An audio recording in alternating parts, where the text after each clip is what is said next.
berada dimanapun berada. Nah, di episode kali ini bertemu sama saya Jenny Indriani yang akan menjadi host pada episode kali ini. Nah, kebetulan pada siang hari ini kita udah kedatangan Kak Ira ya. Nah, nama lengkap beliau ini adalah I Gusti Ayu Ira Aprianti, benar ya Kak? Betul sekali. Nah, kebetulan Kak Ira ini atau biasa disapa Kak Ira ini itu berasal dari Pemuda Hindu Lombok, benar ya? Benar. Dan kebetulan saat ini aktivitasnya aktif sebagai apa nih, Mbok, di Jakarta?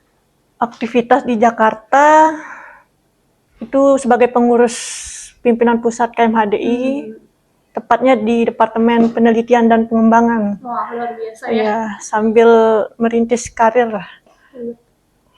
Nah, di episode kali ini kita udah ada 3 opsi yang akan kita bahas, yang akan dipilih oleh Kak Ira sebagai narasumber kita pada siang hari ini. Nah, kita udah siapin yang akan dipilih langsung oleh narasumber kita. Silakan dipilih. Oke. Dipilih ya? Ya, dipilih silakan. 3. Oke, 3 kartu. Nah, di sini udah ada 3 yang sudah dipilih oleh narasumber kita yang pasti ini akan menjadi pembahasan kita yang sangat seru pada episode kali ini. Nah, untuk yang pertama saya ambil ya Kak Ira ya. Yang pertama adalah mengenai Pancasila. Nah, kalau dari perspektif dari Kak Ira, kalau kita membahas Pancasila ini, itu apa yang terbayang di benak Kak Ira ketika kita ngebahas soal Pancasila? Oke, terima kasih atas kesempatannya. Pertama-tama, saya awali dengan salam ya. Om Swastiastu.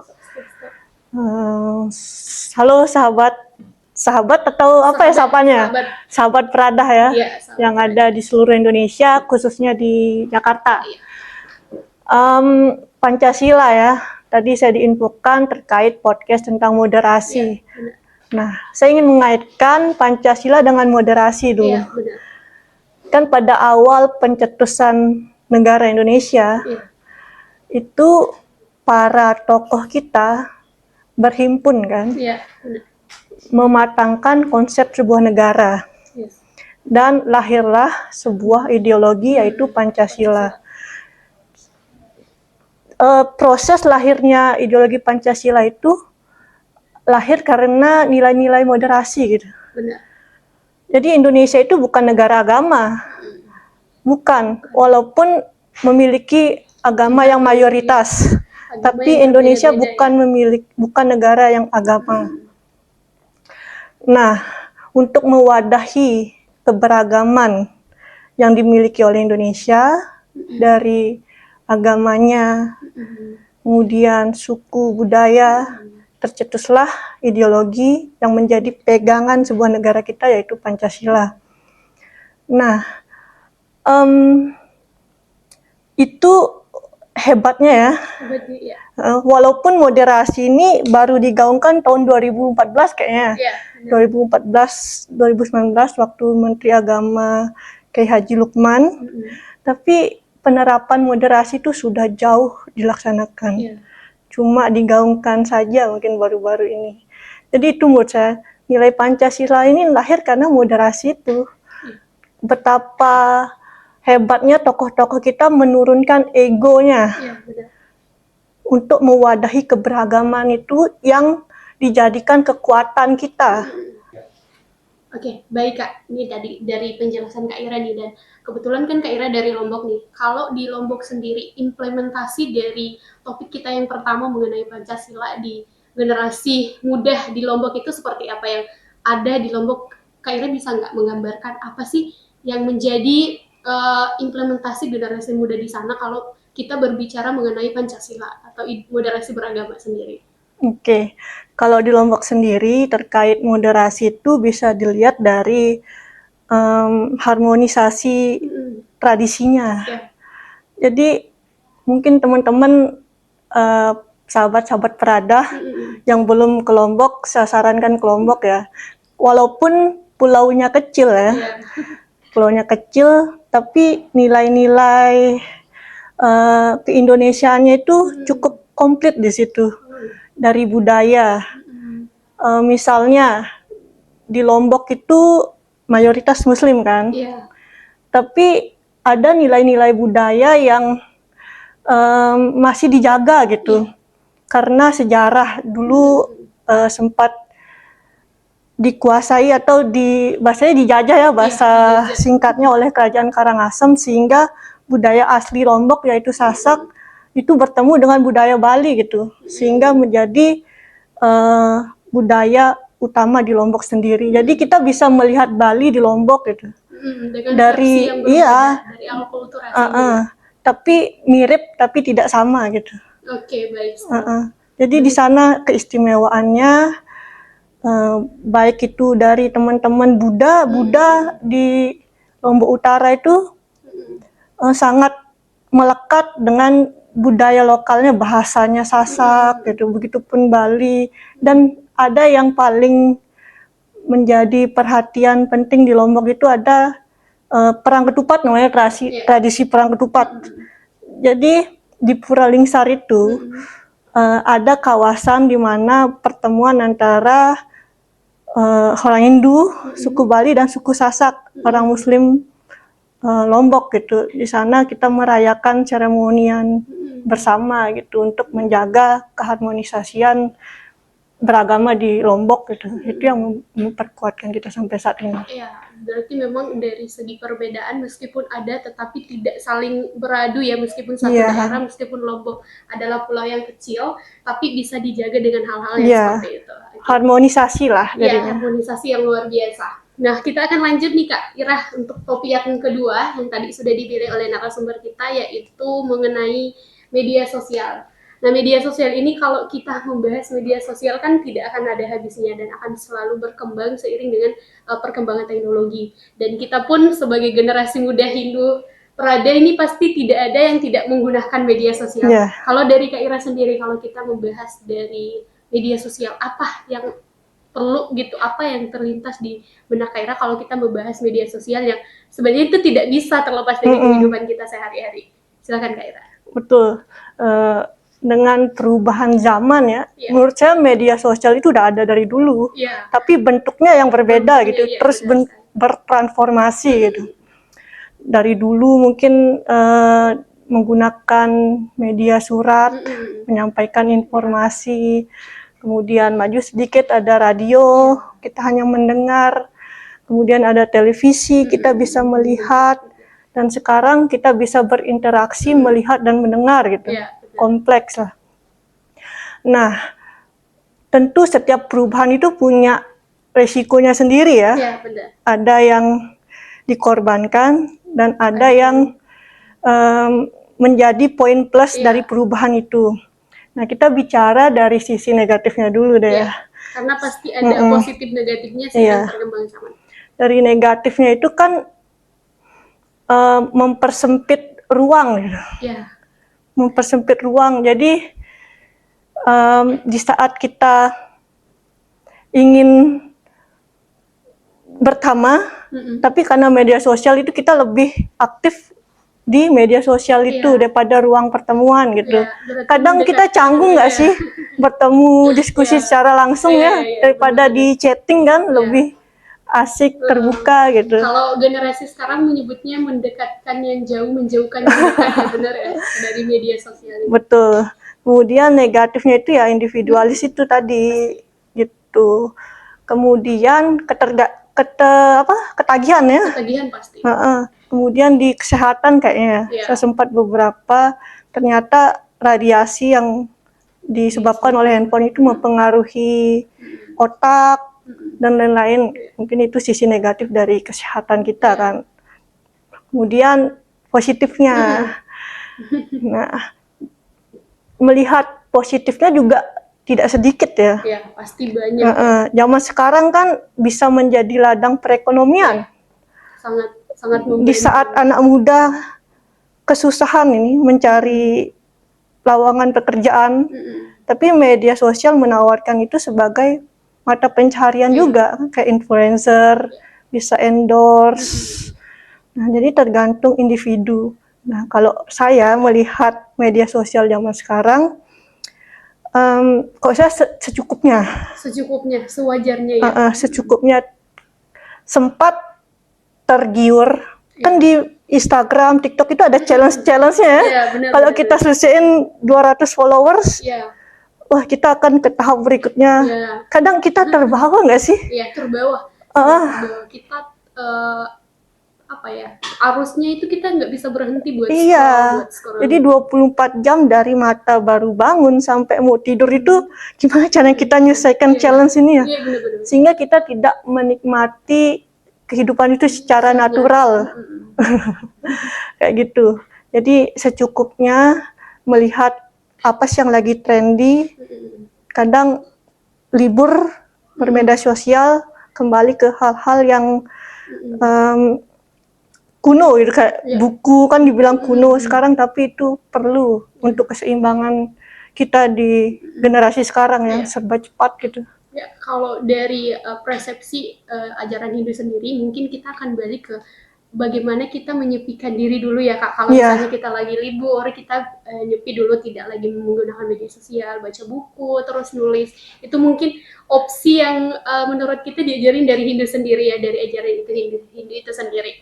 Nah, ini pembahasan kita akan panjang dan ternyata masih ada satu topik lagi Kak Ira yang akan kita bahas pada siang hari ini yang sudah dipilih juga oleh Kak Ira tadi mengenai globalisasi. Kalau kita berbicara globalisasi Kak Ira, globalisasi dan media sosial ini kan dua hal yang selalu berjalan beriringan.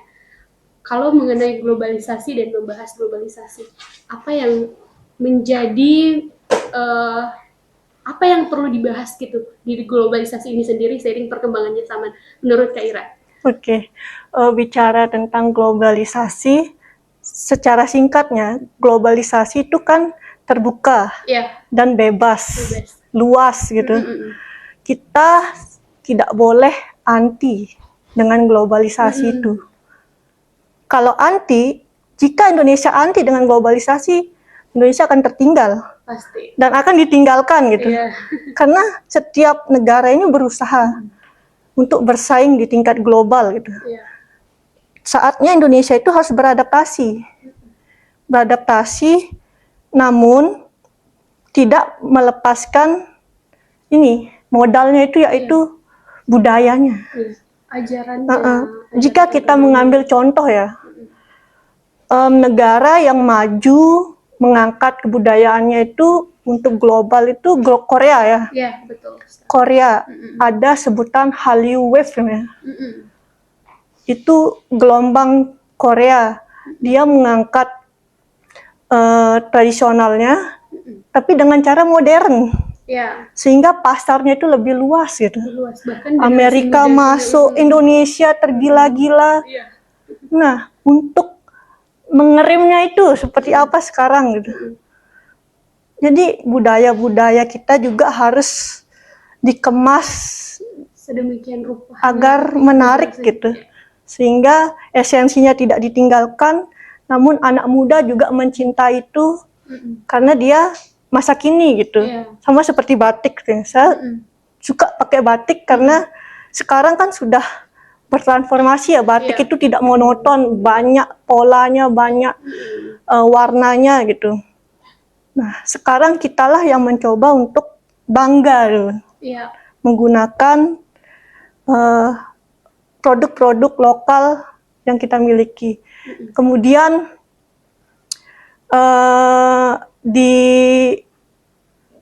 saya kaitkan global ini dengan musik ya. Musik ya. Saya sangat mencintai musik. Kamu suka musik nggak? Musik suka sekali. Nah, saya tertarik dengan musik barat gitu. Contohnya itu rapper ya. Rapper itu kan sebenarnya musik tradisi orang barat kan. Khususnya orang kulit hitam gitu. Namun jika rapper itu menggunakan ciri khasnya seperti itu saja, dia tidak akan maju. Dia collab dengan penyanyi pop, misalnya Snoop Dogg dengan Bruno Mars gitu, sehingga yang pop pun menikmati rapper gitu, sehingga pasarnya lebih luas gitu. Jadi gitu, Indonesia itu tidak boleh anti globalisasi, namun harus beradaptasi dengan kemajuan itu. Dengan bekal utamanya adalah lokal budayanya, mengangkat gitu, bukan menghilangkan budaya yang kebanyakan zaman sekarang gitu ya. Yang sangat ke Eropa-Eropaan, itu keren ya. Ya. Kayak gitu. Kita harus bangga dulu, kemudian mengembangkan apa yang kita punya, sehingga kayak India lah. Ya. Gimana Bollywoodnya dikenal di mancanegara. Saya harap kedepannya Indonesia memiliki gerakan itulah. Ya. Kita bangga dulu dengan budaya kita, kemudian mengemasnya dengan lebih modern sehingga global itu mampu mencintai juga. Ya. Sama halnya dengan Korea tadi gitu. Globalisasi ya. Kemudian kaitannya dengan moderasi ya. Moderasi beragama. Nah, saya paling seneng konsep moderasi ya, sangat relate pada saat ini gitu. Kenapa? Moderasi itu kan agama itu sebuah kebenaran mutlak ya. Ya, benar. Namun moderasi yang kian digaungkan beragama, bukan moderasi agama, itu berbeda kan. Moderasi beragama. Agama itu kebenaran yang mutlak kan dari Tuhan. Sudah dituangkan dalam kitab suci ya. Kemudian turun ke ilmu agama yang diajarkan oleh tokoh agama yang diserap oleh manusia. Kan ilmu agama itu banyak ya. Ada yang mengajarkan seperti A, seperti B, seperti C gitu. Kemudian beragama, cara kita mempraktikkan dari ilmu agama itu. Nah, moderasi di sini kan di tengah-tengah maksudnya. Tidak terlalu berlebihan atau tidak sama sekali gitu. Di jalan tengahnya. Berarti ada keseimbangan gitu.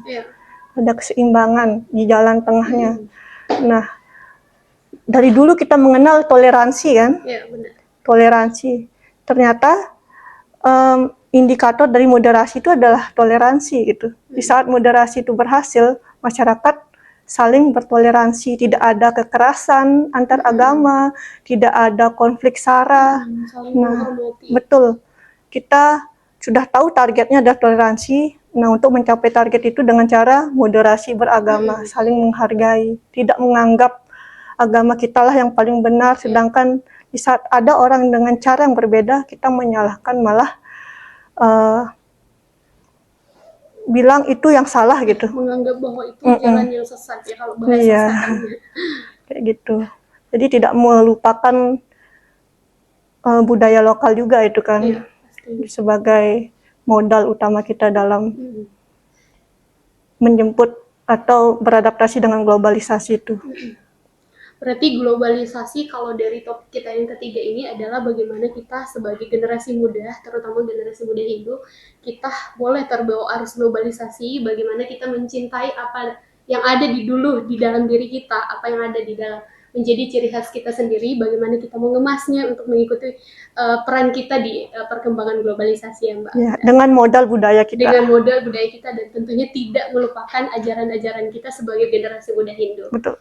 Luar biasa teman-teman perada dimanapun berada, pada kesempatan yang luar biasa ini dengan narasumber kita yang luar biasa, kita sudah membahas 3 topik yang luar biasa mengenai apa itu Pancasila, lalu globalisasi dan media sosial yang pastinya ini akan selalu relate dengan kehidupan kita. Nah, mungkin sekian teman-teman perada, sobat perada dimanapun berada, saya dan Mbak Ira pamit undur diri, dan sebelumnya terima kasih Mbak Ira sudah hadir di episode pada siang hari ini, luar biasa sekali. Kami tutup dengan Paramasanti. Om Santi, Santi, Santi, Om.